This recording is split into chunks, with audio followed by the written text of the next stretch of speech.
knows exactly what he wants to do in this fight. And there you can see another fan.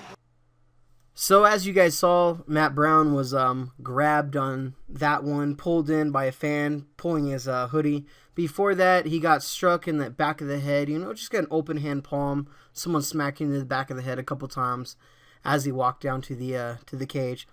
That is just absolutely ridiculous. And I think fans should be held accountable for doing stuff like that. I know they pay ticket prices. I know they come to see the events. Maybe they were, I don't know, whatever it was. That shouldn't be able to happen. These guys are coming down there. They're trained athletes. This isn't some, just street fight in the back of someone's yard. You know what I mean? This is it's a UFC fight. If they can't control the crowd, they need to have the walkway just a little bit wider so fans can't be physically touching the fighters. That's absolutely ridiculous.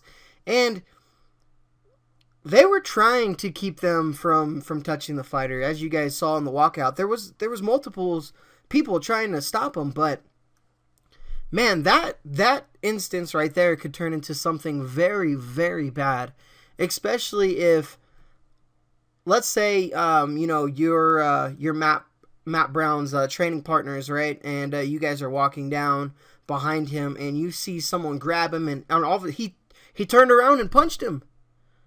Well, if that was, let's say, Nick Diaz or Nate Diaz, there would have been a fight in the crowd, and that thing just could have escalated really, really bad. So I hate seeing stuff like that. That's really, really ridiculous. I don't care how much you paid for your tickets to an event. You have no right to touch a fighter. If you want to lay your hands on one of these guys, I'm sure they would have no problem with you going into their gym and paying a mat fee, signing a waiver, and putting on some gloves. I'm sure they would not have a problem with that at all. But it's absolutely ridiculous for anybody to touch any of these fighters other than the other person that they're going to be fighting that night. Hate to see that stuff, but what do you guys think? Do you guys think that's just super ridiculous and these fans actually should be held accountable for things like that? I'm not saying they need to go to jail or anything, but they don't need to go to any more events.